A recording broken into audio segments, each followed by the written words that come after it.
Coach Johnson. You guys push out tomorrow for the conference indoor meet. First off, just get an update on how your teams have been performing during the indoor season. So far, they've been performing better than what I expected. My men are actually doing pretty good. My women, sprint-wise, is really doing well. We're a little bit behind on the distance and the jumps, but other than that, we're doing fantastic. And this year it's in Birmingham. Years past, it used to be at LSU. So unlike years past, you guys are technically don't have a home track advantage with it being across town. Talk about the adjustment of traditionally the indoor meet being in Baton Rouge. Now you have to go to Birmingham. I actually like it. I've been running at this venue for all my 4 years, and assistant coaching on the side, running there, and change of venue is good for my athletes. So I think it'll help out. It's a new venue. We actually running on a bank track, and I just think that is good for the SWAC to move up and get off that flat track indoor. And also usually with the conference, usually it's Alabama State's tough, Grambling's pretty tough on the indoor season. How do you feel that your athletes will stack up with the rest of the conference going into the meet? On the boys' side or on the men and the women's side? On the men, we're dominant in the field. So I think we would do all right in the field. And 400 we should do well. 200 we should do well. We won't really have one guy in the 60 that can really compete with the rest of the SWAC.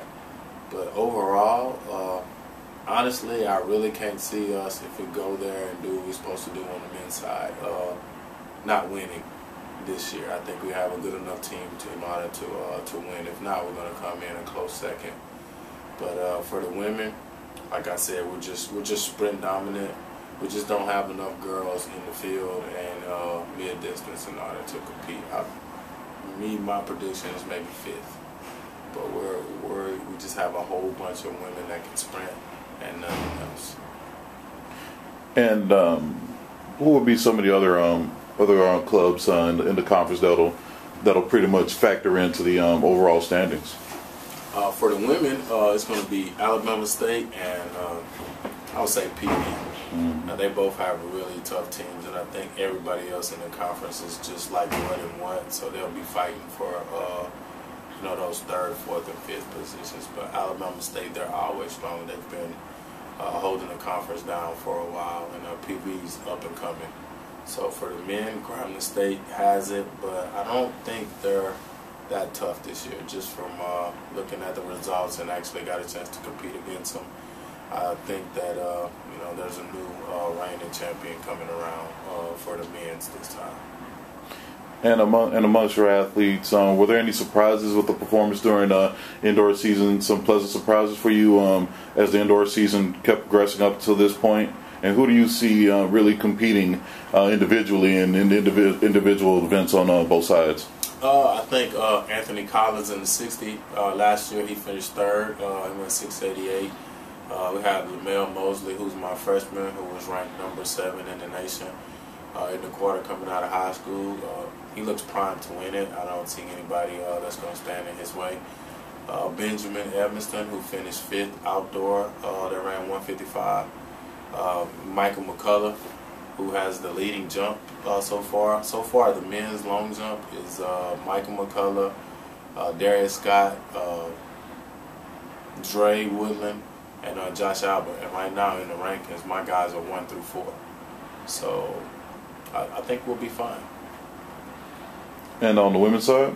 On the women's side, we have Tiffany George, who has the fastest time going in the 60 at 7:47. And then we have Jasmine, who's my returning senior. She's doing well in the 60 and the 200. Raquel Sims, who's her sister, who's a 24 girl. So, and then we have Keontae Parker in the 60, and then Mary Newton, my senior, in the 4 and the 8. And also for you, Brian. Last year it was kind of like you were learning the ropes a little bit. What are some of the differences between now and a year ago as you prepare going into the conference indoor? Well, last year it was a tough go around for me. Everybody I had was here when I got here, and the main thing that's different this year is I got a chance to see what the SWAC is strong in, what events they're weak in, and I just tried to recruit in the areas that the SWAC were weak in, such as pole vault, the weight throw, and work in the areas where I could score a lot of points quickly at. And now with the indoor season wrapping up, how big is it as a strong showing with conference indoor? How big is that, and how much of that can translate into the outdoor season that's going to start soon? I think it's the same thing. I think what you see indoor from us is what you're going to see outdoor. We're going to have a few new key people for outdoors, such as people who throw the discus, the javelin, and stuff. But this men's team is well put together, and I just think that they're going to do fine. The women, we're a little bit ways off. I think next year will be a better turnout for the women. It just gives me a little bit more chance to do some recruiting in some areas that we need help in. All right, Coach Johnson, appreciate it. No problem.